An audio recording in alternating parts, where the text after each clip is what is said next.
Start. एकीकडे अमेरिकेच्या लोकसंख्येच्या जवळजवळ तिप्पट संख्येने असलेल्या देशातील गरिबांचे उदरभरण करावयाचे आहे आणि दुसरीकडे आर्थिकदृष्ट्या गांजलेल्या शेतकऱ्यांना रास्त भाव द्यावयाचा आहे। या काळात अन्नधान्याच्या उत्पादनाने विक्रमी उंची गाठली असताना देशात गरिबांच्या संख्येतही प्रचंड प्रमाणात भर पडली आहे। परिच्छेद। मागच्या वर्षी रब्बीचा हंगाम संपत असताना सारा देश करोना संकटामुळे दीर्घ आणि अभूतपूर्व अशा लॉकडाऊनमध्ये लोटला गेला। त्यामुळे सर्वच उद्योग व्यवसाय भुईसपाट झाले। पण गेल्या वर्षी दीर्घकालीन सरासरीपेक्षा 9% जास्त पाऊस झाल्यामुळे शेतीला सुगीचे दिवस आले।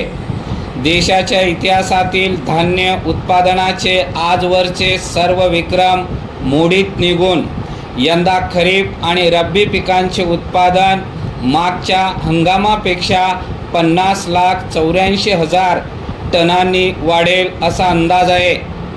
गेल्या 5 वर्षांमध्ये अन्नधान्याचे सरासरी उत्पादन 2,44,00,000 टनांनी वाढले। अन्नधान्याच्या बाबतीत आत्मनिर्भर करणारी ही विक्रमी वाढ उत्साहवर्धक असली तरी त्यामुळे किमान आधारभूत किंमत म्हणजे हमी भावाचा मुद्दा ऐरणीवर येऊन सरकार आणि शेतकऱ्यांमधील तणाव आणखीन वाढणार आहे। परिच्छेद। देशाच्या विविध सीमांवर 3 महिन्यापासून ठाण मांडून बसलेले शेतकरीही देशाच्या इतिहासातील सर्वात दीर्घकाळ चालणाऱ्या आंदोलनाचा विक्रम नोंदविणार आहेत। ते रस्त्यावर उतरले, ते संसदेत मंजूर केलेल्या 3 केंद्रीय कृषी कायद्याच्या विरोधात। यंदा खरीप आणि रब्बीच्या हंगामात विक्रमी 30,33,00,000 टन धान्याचे उत्पादन अपेक्षित आहे। तांदूळ आणि गहू आजवरच्या उत्पादनाचे विक्रम मोडीत काढणार आहेत। यंदा देशात तांदळाचे उत्पादन 5 वर्षात 78,80,000 टनांनी वाढून विक्रमी 12,03,00,000 टनांवर पोहोचण्याची शक्यता आहे। 5 वर्षात 88,10,000 टनांची वाढ होऊन गव्हाचे उत्पादनही 10,92,00,000 टनांचा नवा विक्रम प्रस्थापित करणार आहेत। शिवाय मोहरी, हरभरा, मका, भुईमूग यांचेही विक्रमी उत्पादन अपेक्षित आहे।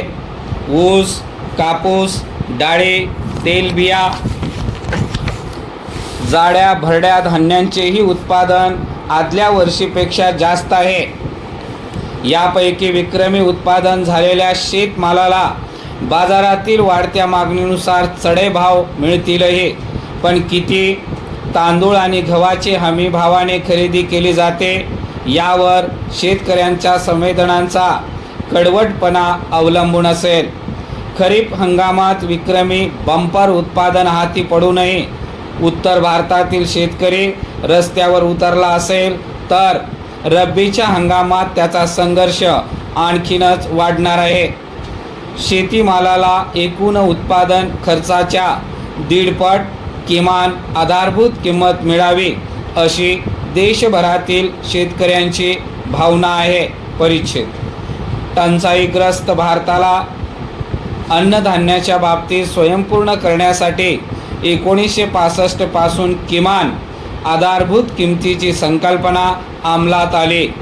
मात्र देशात फक्त 6 ते 7% शेतकऱ्यांचेच धान्य किमान आधारभूत किमतीने खरेदी केले जाते।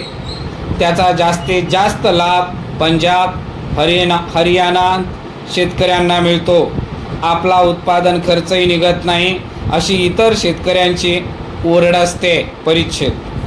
देशातील 81 कोटी लोकांना सार्वजनिक वितरण व्यवस्थेतून स्वस्त दरात धान्य द्यावयाचे आहे, तर सरकारला आपली गोदामे भरावीच लागतील आणि त्यासाठी सरकारला हमी भावाने धान्य खरेदी करावेच लागेल।